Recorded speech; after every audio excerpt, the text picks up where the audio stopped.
जब ट्रेडिंग की बात आती है तो लाखों डॉलर सेकंडों में चलते हैं। एक बटन की गलती और आप बाजार में नहीं हैं। सौदे से देर से बाहर निकलना नुकसान में बदल जाता है। ऐसी परिस्थितियों में वह इंटरफेस जिसके माध्यम से ट्रेडर बाजार के साथ बातचीत करता है अत्यधिक महत्वपूर्ण हो जाता है।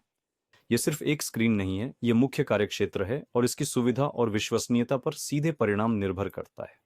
ट्रेडिंग टर्मिनल को न्यूनतम लागत पर अधिकतम संभावनाएं देनी चाहिए। कोई अतिरिक्त क्लिक नहीं, कोई देरी नहीं, कोई डेटा ओवरलोड नहीं जो मुख्य से ध्यान भटकाए। सब कुछ हाथ में होना चाहिए। पोजीशन में प्रवेश, ऑन ऑर्डर प्रबंधन, ग्राफ का दृश्य विश्लेषण, जोखिम नियंत्रण और सब कुछ सेकंडों में। इस वीडियो में हम ये समझेंगे कि आधुनिक ट्रेडिंग टर्मिनल कैसा होना चाहिए, कौन कौन से फंक्शन अनिवार्य हैं, कौन से काम को आसान बनाते हैं और क्यों एक अच्छा टर्मिनल सिर्फ सजावट नहीं बल्कि बाजार में एक महत्वपूर्ण प्रतिस्पर्धात्मक लाभ है। चलिए हम अपने अवलोकन की शुरुआत क्रिप्टो करेंसी एक्सचेंज बाइबिट और उनके ट्रेडिंग टर्मिनल से करते हैं। और चलें इसकी मुख्य पृष्ठ पर। हम अब बाइबिट क्रिप्टो करेंसी एक्सचेंज के मुख्य पृष्ठ पर हैं और कुल मिलाकर हमें ये नहीं रुचता, ना उनका डिज़ाइन ना उनके समाधान, हमें केवल व्यापार में रुचि है।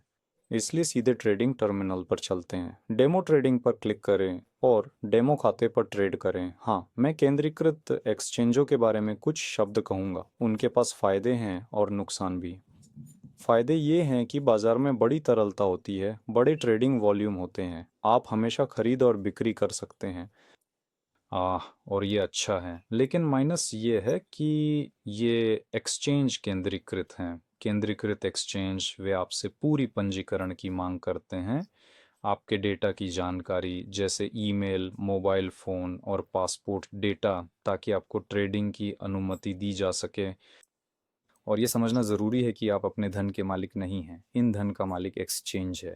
यानी अगर वह चाहे तो वह आपके निकासी को सीमित कर सकती है, आपके ट्रांसफ़र को सीमित कर सकती है, व्यापार पर कुछ सीमाएं लगा सकती है। क्या ऐसे मामले थे? हाँ, बहुत सारे ऐसे मामलों की बहुत बड़ी संख्या थी। लेकिन चूंकि ये एक बड़ी विशाल प्रणाली है, आप उनसे व्यक्तिगत रूप से कुछ भी हासिल नहीं कर पाएंगे। वे आपको स्पष्ट मानक उत्तर देंगे और यही प्रणाली के नियम हैं, या कुछ कानूनों, प्रतिबंधों आदि का हवाला देंगे। इसलिए अब बाजार विकेंद्रीकृत फ्यूचर्स और स्पॉट एक्सचेंजों की ओर बढ़ रहा है। और ये सही है, विकेंद्रीकरण की ओर रुझान बढ़ रहा है और हमारे पास लगभग वही कार्यक्षमता है, वही तकनीकी समाधान है। लेकिन हमें सबसे पहले इसमें दिलचस्पी है ये स्वयं का स्थान, मतलब हमारे ट्रेडिंग टर्मिनल का। आइए हम इसे देखें। ऊपर हमारे पास एक बार है जिस पर हमारी ट्रेडिंग जोड़ी की जानकारी, उसकी कीमत में बदलाव, ओपन इंटरेस्ट, वॉल्यूम आदि प्रदर्शित होते हैं। मैं तुरंत कहना चाहता हूँ, मैंने इस ग्राफ को थोड़ा अपने अनुसार सेट किया है, बल्कि कार्यक्षेत्र को। शुरू में यह इस प्रकार दिखता था, यानी देखिए यहाँ ग्राफ और ऑर्डर बुक को इस तरह से हिलाया जा सकता है। ये सब शुरू में ही किया गया था। और नुकसान क्या है? नुकसान ये है कि ग्राफ ये ट्रेडर के लिए मुख्य कार्यक्षेत्र है। कीमत ये संकेत है और हमें इसके पीछे नज़र रखनी चाहिए, विश्लेषण करना चाहिए, बाजार में शोध करना चाहिए और इसके लिए हमें विशेष रूप से ग्राफ पर अधिक ध्यान देना चाहिए। इसलिए मैं इसे इस तरह से बढ़ाता हूँ जी, इस स्थान को बढ़ाता हूँ। आप देख सकते हैं ये यहाँ खिसकता है, ये कुछ असुविधा लाता है, लेकिन कोई बड़ी बात नहीं। एक बार सेट कर लिया और मूल रूप से आगे काम किया जा सकता है। स्थिति की जानकारी और ऑर्डर के इतिहास की जानकारी द्वितीयक है। हमारे लिए प्राथमिक है सीधे ग्राफ, ऑर्डर बुक और ऑर्डर खोलने या बंद करने से संबंधित घटक। ठीक है, मेरे पास यहाँ पहले से ही एक स्थिति खुली है। अब हम आपके साथ ये समझेंगे कि इसे कैसे खोला जा सकता है, इसे कैसे बंद किया जा सकता है, इसे कैसे औसत किया जा सकता है और इसी तरह। ठीक है, अगर ग्राफ के साथ सब कुछ समझ में आ गया है तो चलिए ऑर्डर बुक पर चलते हैं। ऑन ऑर्डर बुक उनके द्वारा इस प्रकार प्रस्तुत की गई है। ऊपर विक्रेता का क्षेत्र, नीचे खरीदार का क्षेत्र। इसका मतलब है एक मूल्य कॉलम है, एक बेसिक एसेट की मात्रा का कॉलम है और एक कुल का कॉलम है। पहली नज़र में क्या ध्यान आकर्षित करता है? खैर, ये असंगत डिज़ाइन है जो इस तथ्य से जुड़ा है कि हमारे पास विक्रेता की कॉलम और विक्रेता का क्षेत्र है, लेकिन किसी कारण से यहाँ पर मात्रा हरे रंग में रंगी जाती है। खैर, यहाँ ये समझ में आता है कि ये हरा क्यों है, लेकिन यहाँ इसे लाल रंग में हाईलाइट करना अधिक तार्किक होता, ताकि इस पर ध्यान केंद्रित किया जा सके कि ये वास्तव में विक्रेता का क्षेत्र है। यह तीसरी कॉलम के कुल मात्रा और ईथर या हमारे मूल संपत्ति की, ये वास्तव में बिल्कुल भी आवश्यक नहीं है। मतलब ध्यान दें, हाँ ये बदलती रहती है, यहाँ भरी जाती है, लेकिन ये कुल मिलाकर लगभग समान रूप से भरी होती है। अभी यहाँ 30 है, वहाँ 30 था, यहाँ 100 है, यहाँ 80 है। मतलब मात्रा वितरित होती है। सबसे महत्वपूर्ण बात जो स्टॉक में होनी चाहिए वह है एक निश्चित मूल्य स्तर पर बड़े वॉल्यूम का चयन, और यहाँ ये किसी भी तरह से नहीं चुना जाता, न ही हाईलाइट किया जाता है, न ही रंगा जाता है। यानी कि ग्लास में कार्यक्षमता, सूचनात्मक कार्यक्षमता का पूर्ण अभाव, ये लगभग सभी एक्सचेंजों का बड़ा माइनस है। ये वास्तव में एक बहुत बड़ा माइनस है। मैं नहीं जानता वे सब ऐसा क्यों करते हैं। शायद ये किसी प्रकार का ट्रेंड है, गैर तार्किक और गैर कार्यात्मक ऑर्डर बुक बनाने का। लेकिन जो है सो है। यहाँ और क्या है, बाजार के सौदे, यहाँ ऑर्डर बुक है, मतलब बाजार के, और देखिए वे कैसे दौड़ रहे हैं। यानी हाँ, वे हमें दिखाते हैं निश्चित रूप से यहाँ मूल संपत्ति में, यानी ईथर में। बड़े वॉल्यूम भी अलग से नहीं दिखाए जाते। यानी ट्रेडर के लिए यह समझना महत्वपूर्ण है कि गतिविधि हो रही है और बड़ी खरीद या बड़ी बिक्री हो रही है, ये महत्वपूर्ण है। यानी यहाँ भी इसे किसी तरह से नहीं दिखाया जाता, इस पर ध्यान नहीं दिया जाता। माइनस, निश्चित रूप से माइनस। आगे बढ़ते हैं। यहाँ हमारे पास हमारी पोजीशनों के साथ काम करने के लिए घटक हैं। मैं क्या कहना चाहता हूँ, खैर समझ में आता है। क्रॉस मार्जिन, 10वां क्रेडिट लीवरेज, लिमिट मार्केट और कुछ अन्य ऑर्डर। लेकिन मैं ईमानदारी से आपको कहना चाहता हूँ, मैं उनका उपयोग नहीं करता और ज़्यादातर ट्रेडर्स भी उनका उपयोग नहीं करते। हाँ, कुछ प्रतिशत लोग हो सकते हैं जो इन अतिरिक्त ऑर्डरों का उपयोग करते हैं, लेकिन हमें बुनियादी चीज़ें समझनी चाहिए। बुनियादी चीज़ ये है कि बाजार में दो प्रतिभागी होते हैं, एक खरीदार और एक विक्रेता। और दो प्रकार की बातचीत होती है। ये limit on order, market on order है। बाकी सभी ऑन ऑर्डर, ये उनकी व्युत्पत्ति है। तो मैं समझना चाहता हूँ कि मेरा वर्तमान बैलेंस क्या है, मेरी मार्जिन पर क्या स्थिति है, मेरे डिपॉजिट में क्या है, और मेरी संभावित पोजीशन का आकार क्या है। ये मुझे कहाँ देखना है, नहीं दिखाते। लेकिन आप यहाँ नीचे आए और यहाँ मुझे छोटे अक्षरों में दिखाते हैं, आपके पास मार्जिन है, मतलब $1,05,000 उपलब्ध हैं। तो क्रेडिट लीवरेज के साथ मेरी स्थिति का आकार क्या है, नहीं दिखाते। अच्छा, मैं प्रवेश करना चाहता हूँ, अभी मैं अपनी स्थिति बंद करना चाहता हूँ, इसे आंशिक रूप से कम करना चाहता हूँ। हम यहाँ पहले से ही थोड़े से लाभ में हैं, मैं इसे बंद करना चाहता हूँ। अगर मैं अभी पूरा वॉल्यूम चुनूँ, ए 100% और शॉर्ट पे क्लिक करूँ तो क्या होगा? आइए ऐसा करते हैं।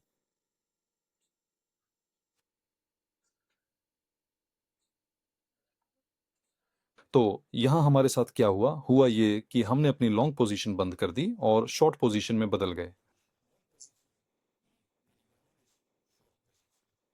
मैं ऐसा नहीं चाहता था, मैं अपनी लॉन्ग पोजीशन बंद करना चाहता था। तो देखिए आप कौन सी गलती कर सकते हैं। अधिकतम मात्रा चुनकर आप शॉर्ट दबाएंगे, आप इसे नहीं बेचेंगे, आप इसे बंद करेंगे और फिर शॉर्ट पोजीशन खोलेंगे। कल्पना कीजिए ये आपके लिए कितनी विनाशकारी घातक गलती हो सकती है। तो ये मैं मानता हूँ एक और माइनस है। अगर हम लॉन्ग में काम कर रहे हैं तो केवल बटन के साथ काम करना चाहिए, खरीदा बेचा खरीदा बेचा। जब आप बेचें दबाते हैं तो आपको ठीक ठीक पता होता है कि आप वह मात्रा बेचेंगे जो आपको चाहिए, और ये आपको शॉर्ट पोजीशन में नहीं ले जाएगा। अगर मैं शॉर्ट खोलना चाहता हूं तो मैं अपना लॉन्ग बंद करूंगा और शॉर्ट खोलूंगा। ठीक है, हमारे पास अभी काफ़ी जोखिम भरा सौदा है। हमने अपनी पूरी जमा राशि यानी हमारी मार्जिन का 96% लगाया है, और मुझे सही तरीके से वहाँ एक सुरक्षा आदेश लगाना चाहिए, टेक प्रॉफिट और स्टॉप लॉस। मैं स्टॉप लॉस को यहीं पर 3,648 पर लगाऊंगा। और हम क्या करेंगे, हम अभी take profit stop loss button दबाएंगे। मैं यहाँ दबाऊंगा स्टॉप लॉस 3,648। और आगे क्या, मुझे इसे कैसे लगाना है, मुझे क्या दबाना चाहिए, लॉन्ग, शॉर्ट? देखिए आप समझते हैं, मैं नहीं समझता। मेरे पास ट्रेडिंग में बहुत अनुभव है, और मैं अब किसी भी बटन को दबाने से डरता हूँ। क्यों? क्योंकि ये मेरी स्थिति को उलट सकती है। यानी कि एक नए व्यक्ति के लिए ये बिल्कुल भी सहज रूप से समझ में नहीं आता। एक पेशेवर के लिए ये सोचने का क्षण है और समझने का। खैर, यहाँ कैसे काम करना है, मुझे सेकंड के हिस्से महत्वपूर्ण है। मुझे प्रतिक्रिया देनी है, मुझे जल्दी से सुरक्षा आदेश लगाना है, और मैं उसे नहीं लगा पा रहा हूँ।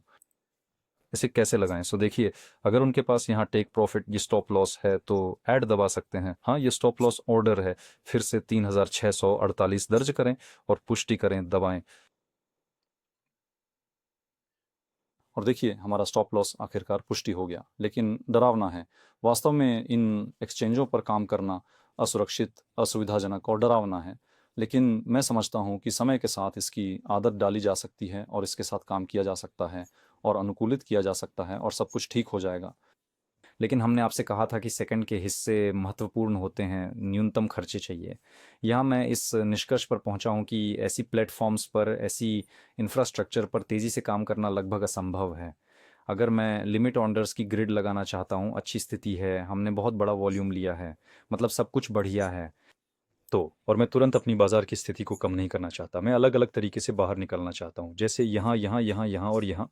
मुझे क्या करना चाहिए? मैं लिमिट में जा रहा हूँ और जैसे अब मैं इसे कैसे भरूंगा, मतलब यहाँ ये संख्याएं, इस पर समय खर्च करना, फिर मुझे यहाँ किस मात्रा में बाहर निकलना है, मुझे क्या दबाना है? लॉन्ग। ठीक है, चलिए लॉन्ग दबाते हैं। यहाँ हमारा लॉन्ग ऑर्डर दिखाई देगा। फिर और आंशिक रूप से कम करेंगे, इसे 35 पर रखेंगे और यहाँ और मात्रा निर्धारित करेंगे, इस तरह लॉन्ग, और ये सेट हो गया।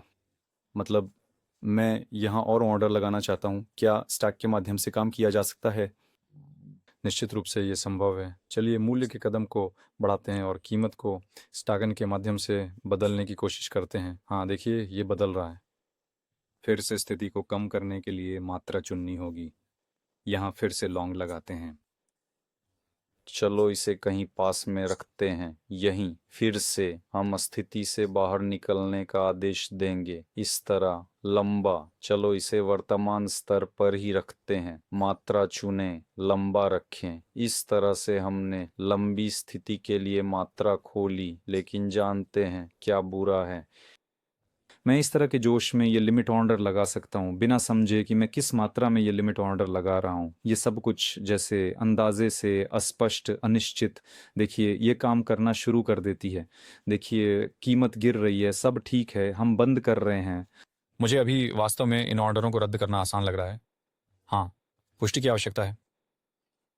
ये फिर से पुष्टि की मांग करता है। तो और बस बाज़ार के हिसाब से स्थिति को बंद कर दें, क्योंकि ये सब इसे पूरी तरह से कम कर रहे हैं। बिल्कुल, असुविधाजनक, असहज। और आप जानते हैं, जब मैं पहली बार गया अपनी ज़िंदगी में स्टॉक एक्सचेंज पर, ये कोई भी केंद्रीकृत एक्सचेंज हो, उसने मुझे बिल्कुल ऐसे ही एहसास दिए। यानी कि यह प्रणाली इतनी जटिल, इतनी कठिन, इतनी असुविधाजनक है और बाजार में सेकंड्स का महत्व होता है। बस गिने चुने सेकंड्स होते हैं प्रतिक्रिया देने, खरीदने, खोलने, जल्दी से बातचीत करने के लिए। और तब से मैंने ऐसी जगहें ढूंढनी शुरू की जहां पर अलग तरीके से, अधिक तेजी से, आरामदायक और सुविधाजनक तरीके से व्यापार किया जा सके। और मैं इस पूरे समय खोज में था। आप जानते हैं, कुछ प्लेटफॉर्म हैं जो अधिक आरामदायक व्यापारिक समाधान देते हैं, लेकिन उनके कुछ नुकसान हैं। वे ब्राउज़र में नहीं हैं, वे इंटरनेट पर नहीं हैं, वे केवल डेस्कटॉप पर स्थापित किए जा सकते हैं, इसको कहें तो, जिस पर काम किया जा सकता है। मुझे मोबाइलिटी चाहिए, मुझे इंटरनेट चाहिए, और सिर्फ एक कंप्यूटर से जुड़ा उत्पाद नहीं। मुझे चाहिए था कि मैं दुनिया के किसी भी कोने से इंटरनेट में लॉगिन कर सकूं, अपना लॉगिन पासवर्ड डाल सकूं और शेयर बाज़ार में व्यापार कर सकूं।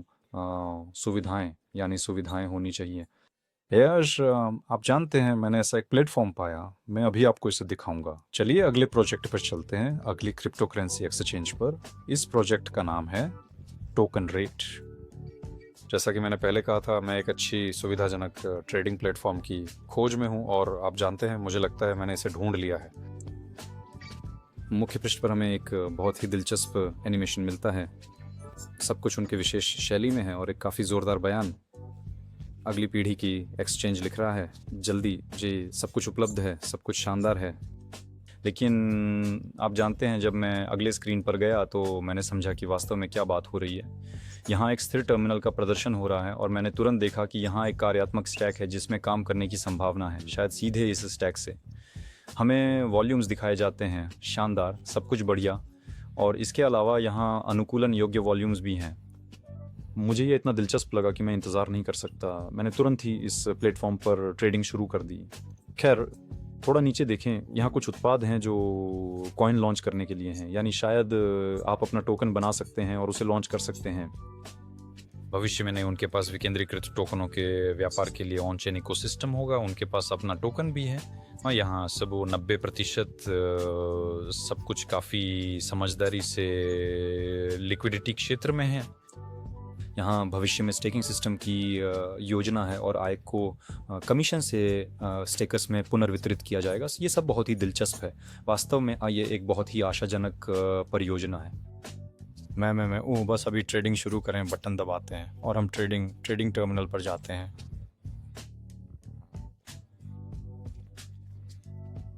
और इस तरह सब कुछ लोड हो गया, सब कुछ शुरू हो गया। हम आपके साथ देख रहे हैं। आप जानते हैं, मैं पहले से ही, जब तक हमारा ग्राफ लोड हो रहा है, मैं पहले से ही देख रहा हूँ यहाँ सुंदरता, सजीवता, आराम। मुझे यहाँ रहना बहुत अच्छा लगता है। क्यों? क्योंकि डेवलपर्स ने ये घटक नहीं बनाए हैं जिन्हें बार बार स्थानांतरित करना पड़े। ये सब स्थिर है। देखिए, ग्राफ का बड़ा स्थान, ऑर्डर बुक और हमारी पोजीशनों के साथ कार्यशील घटक। नीचे हमारे पास हमारी वर्तमान स्थितियों, लिमिट ऑर्डरों और ऑर्डर इतिहास की जानकारी है। यहाँ इस तरह से प्रस्तुत किया गया है, यहाँ सारी जानकारी है। मैं हाल ही में इस पर गया, व्यापार किया, ताकि समझ सकूं कि ये उत्पाद कितना गुणवत्तापूर्ण है, इससे पहले कि निश्चित रूप से मैं इसे आपके साथ साझा करूं। और अब धीरे धीरे मैं इसमें अपने वॉल्यूम्स को थोड़ा थोड़ा करके डाल रहा हूं, जमा बढ़ा रहा हूं। और मुझे लगता है कि आने वाले हफ्ते में मैं पूरी तरह से इस प्लेटफॉर्म पर चला जाऊंगा, यानी मैं और जमा करूंगा और केवल इसी पर व्यापार करूंगा। चलिए, अब हम आपके साथ चलते हैं। यहाँ हमारे प्रतीक के बारे में कुछ जानकारी है, ये सब स्पष्ट है, लेकिन यहाँ मुख्य क्या है, अभी आप किस पर ध्यान दे सकते हैं? यानी यहाँ हमारे पास एक खुली स्थिति है और हम लॉन्ग स्थिति में हैं। लॉन्ग स्थिति में हम खरीद सकते हैं, बेच सकते हैं। आगे मुझे मेरा उपलब्ध बैलेंस और क्रेडिट लीवरेज के साथ बैलेंस दिखाया जाता है। मेरा 10वां क्रेडिट लीवरेज है। यहाँ ये भी समझदारी है। नीचे यहाँ हमारी वर्तमान स्थिति के बारे में एक संकेत है, यानी हमारा PNL क्या है बिना क्रेडिट लीवरेज के, ROI क्या है क्रेडिट लीवरेज के साथ, प्रवेश बिंदु, परिसमापन मूल्य, आकार, डॉलर में मार्जिन और जमा का प्रतिशत। ये बहुत महत्वपूर्ण है और यहाँ वैसे ये भी जमा के प्रतिशत में दिखाया जाता है। और निश्चित रूप से क्रेडिट लीवरेज के साथ स्थिति का आकार। यहाँ पर लिमिट ऑन ऑर्डर खोलने के लिए आपको लिमिट टैब पर क्लिक करना होगा, फिर वॉल्यूम चुनना होगा, ग्राफ पर जाना होगा और कंट्रोल कुंजी दबाकर माउस पर क्लिक करना होगा। देखिए, माउस के बाएं बटन से क्लिक करके मैं 1 सेकंड में कई लिमिट ऑन ऑर्डर लगा सकता हूँ। ये इतना सुविधाजनक है, ये इतना आरामदायक है। खैर, ये वास्तव में अद्भुत है। मैं इसे दूसरे दिन से ही उपयोग कर रहा हूँ और समझ रहा हूँ कि मैं इसमें पूरी तरह से डूब रहा हूँ। मुझे इतना आरामदायक और सुरक्षित महसूस हो रहा है, ये शब्दों में बयान नहीं किया जा सकता। अगर मैं पोजीशन बंद करना चाहता हूँ या बिक्री के लिए लिमिट ऑन ऑर्डर लगाना चाहता हूँ तो मैं इसे ग्राफ पे क्लिक करके कर सकता हूँ, लेकिन मैं इसे स्टाकन के माध्यम से भी कर सकता हूँ। स्टाकन पर ध्यान दें, हमने इसके बारे में एक शब्द भी नहीं कहा। यहाँ ऑर्डर बुक इस प्रकार प्रस्तुत किया गया है। मूल्य स्तर और नहीं, विक्रेता का क्षेत्र लाल रंग में रंगा गया है, खरीदार का क्षेत्र हरे रंग में रंगा गया है। और यहाँ हम बड़े वॉल्यूम भी देखते हैं और वे बैंगनी रंग में हाईलाइट किए गए हैं। सबसे बड़ा वॉल्यूम बैंगनी रंग में हाईलाइट किया गया है। बड़े वॉल्यूम भी, वे शायद, हाँ, वे छोटे हैं और वे पूरी पंक्ति को लाल रंग से हाईलाइट करते हैं। मतलब कम बड़े वॉल्यूम, वे लगभग हाईलाइट नहीं होते। लेकिन ये तो जानकारी पूर्ण है, ये तो बस अद्भुत है। यह वास्तव में अद्भुत है। चलिए अपनी खुली स्थिति को स्टॉक के माध्यम से कम करते हैं। क्या यह किया जा सकता है? हाँ, किया जा सकता है। देखिए, हम सीधे स्टॉक में अपने लिमिट ऑर्डर लगा सकते हैं और यहाँ कृपया हम सीधे स्टॉक के माध्यम से इन बड़े बड़े मतलब लिमिट घोषणाओं में काम कर सकते हैं। इसके अलावा अगर हम बाजार के अनुसार काम करना चाहते हैं तो बस बाजार आदेश चुनें, दबाएं। देखिए, मेरे पास अभी 17.55 है और मैं स्थिति को 3 दशमलव से घटाऊंगा। बस बेचें, दबाएं। मैंने बेचा और मेरी स्थिति कम हो गई। फिर से बेचें, दबाता हूं और ये फिर से कम हो गई। इस तरह से हम अपनी स्थिति के साथ प्रभावी ढंग से काम कर सकते हैं। चलिए कोशिश करते हैं और टेक प्रॉफिट और स्टॉप लॉस ऑर्डर के साथ काम करते हैं। हम टेक प्रॉफिट और स्टॉप लॉस पर जाते हैं। और यहाँ तर्क वही है, यानी हम टेक प्रॉफिट और स्टॉप लॉस को सीधे ग्राफ के माध्यम से सेट कर सकते हैं। ध्यान दें, यहाँ हमारे पास हरी बिंदीदार रेखा है जो ये दिखाती है कि हम किस मूल्य स्तर पर अपना टेक प्रॉफिट सेट करेंगे। इसके अलावा ये न केवल दिखाती है बल्कि ये भी बताती है कि स्थिति बंद करने पर हम कितना पीएनएल प्राप्त करेंगे। अगर हम स्टॉप लॉस की बात करें तो हम स्टॉप लॉस को बिना नुकसान के भी सेट कर सकते हैं। मतलब मैं इसे कंट्रोल कुंजी के माध्यम से यहाँ ला सकता हूँ। ये बिना नुकसान वाला स्टॉप लॉस है, इसे यहाँ ला सकता हूँ, इसे यहाँ ला सकता हूँ, या अपनी स्थिति को पूरी तरह से बंद कर सकता हूँ। ये सब एक क्लिक में। बस दोस्तों, ये एक क्लिक में है। देखिए ये कितना अद्भुत है। लेकिन मैं स्टॉप लॉस के साथ काम नहीं करूँगा। मैं अपनी वर्तमान स्थिति को सीमित ऑर्डरों के साथ कम करूँगा। यहीं कहीं स्थिति से बाहर निकलने का इंतज़ार करूँगा। इस एक्सचेंज के बारे में और क्या कहा जा सकता है? खैर, यह विकेंद्रीकृत है। विकेंद्रीकृत का मतलब है कोई नहीं जानता। मतलब मेरा वहाँ कोई लॉगिन और पासवर्ड नहीं है, कोई ईमेल नहीं है, कोई मोबाइल फ़ोन नहीं है, कोई पासपोर्ट डेटा नहीं है। मैंने अपना विकेंद्रीकृत वॉलेट जोड़ा, जमा किया और आराम से व्यापार कर रहा हूँ। बस ये सब कुछ मेरे लिए कुछ ही मिनटों में हो गया। यानी कोई पंजीकरण नहीं है। मेरे लिए एक्सचेंज से कनेक्शन और इंटरेक्शन कुछ ही मिनटों में हो गया और मैं बाजार में हूँ। मैं सुविधाजनक आरामदायक व्यापार का आनंद ले रहा हूँ। यहाँ वास्तव में अंतर बहुत बड़ा है। मतलब अगर हम बायबिट एक्सचेंज की बात कर रहे थे और अब टोकीरेट एक्सचेंज की, तो अंतर बस बहुत बड़ा है। हाँ, बायबिट एक्सचेंज एक बड़ी शक्तिशाली प्रणालीगत केंद्रीकृत एक्सचेंज है जिसमें बड़े व्यापारिक वॉल्यूम है। Но какая мне разница? Здесь хорошая ликвидность. Я вижу то, что есть базар की खरीदारी, बाजार की बिक्री, बिक्री के लिए लिमिट ऑन ऑर्डर, खरीदारी के लिए लिमिट ऑन ऑर्डर। वैसे बाजार के ऑन ऑर्डर के बारे में बात करते हुए ये भी इस एक्सचेंज के डेवलपर्स ने शानदार तरीके से किया है। देखिए, हमारे पास यहाँ पर बाजार की खरीदारी है जो हरे रंग में हाईलाइट की गई है। ये तो तार्किक है कि खरीदार लिमिटेड विक्रेता से खरीदता है और तदनुसार बाजार की डील्स ऊपर जाती हैं खरीदारी के लिए और बाजार की बिक्री नीचे जाती है खरीदार के क्षेत्र में। सब कुछ यहाँ सोचा समझा है, सब कुछ ट्रेडर्स के लिए। और यहाँ एक नौसिखिया, पेशेवर और किसी भी स्तर का ट्रेडर समझ सकता है। लेकिन मुझे एक अनुभवी ट्रेडर के रूप में निश्चित रूप से इस प्लेटफॉर्म पर काम करना बेहद आरामदायक लगता है। आगे चलकर हम इस प्लेटफॉर्म पर काम जारी रखेंगे। मैं अपनी जमा राशि बढ़ाऊंगा, अपने धन को इस प्लेटफॉर्म पर स्थानांतरित करूंगा। फ़िलहाल मैं इसे समझ रहा हूँ, इसकी तरलता देख रहा हूँ, जांच रहा हूँ कि यहाँ कितना कमा सकता हूँ, निकाल सकता हूँ, क्या मुझे सीमित किया जाएगा। हालांकि विकेंद्रीकृत एक्सचेंजों में इस मामले में सब कुछ सुरक्षित है, सब कुछ सोचा समझा है, सब कुछ ठीक है। आगे चलकर हम इस पर वापस आएंगे। मैं व्यापारिक रणनीतियों के बारे में बताऊंगा, अपने सौदों की समीक्षा करना शुरू करूंगा, शायद आपसे कुछ साझा करूंगा, शायद किसी को सिखाऊंगा। क्योंकि मेरी डील्स को देखते हुए और मेरी डील्स के बारे में सोचने की प्रक्रिया को देखते हुए, क्योंकि यहाँ आप पहले से ही देख सकते हैं कुछ निश्चित संकेतक हैं। मेरे पास यहाँ एक प्रवेश बिंदु है, अच्छा है, हम लाभ में हैं। इससे पहले भी मैंने यहाँ कोशिश की थी, व्यापार किया था। देखिए यहाँ कुछ दिन हैं और सकारात्मक परिणाम। मतलब मेरे पास आंकड़े हैं, वे अच्छे विन रेट के साथ हैं। मैं कुछ नहीं कहूँगा, आप बस खुद सब देख लेंगे। तो इसलिए ध्यान देने के लिए धन्यवाद दोस्तों। और अंत में एक और महत्वपूर्ण बात कहना चाहता हूँ। यदि आप एक अनुभवी ट्रेडर हैं या एक नौसिखिया जो शुरू कर रहा है या जिसने कुछ प्लेटफॉर्म्स आजमाए हैं, तो खुद का सम्मान करना शुरू करें। क्यों? क्योंकि हम ट्रेडिंग टर्मिनल पर काफ़ी समय बिताते हैं और पिछले पीढ़ी के टर्मिनल इस प्लेटफॉर्म पर, टोकीरेट पर, उन्होंने बिल्कुल सही कहा। ये फ्यूचर्स ट्रेडिंग के लिए अगली पीढ़ी का विकेंद्रीकृत एक्सचेंज है।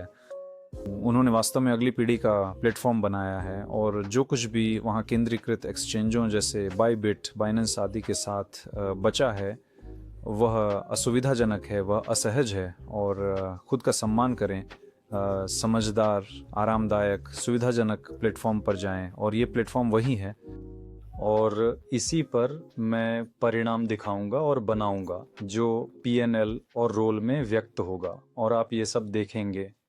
Dai mulla katta.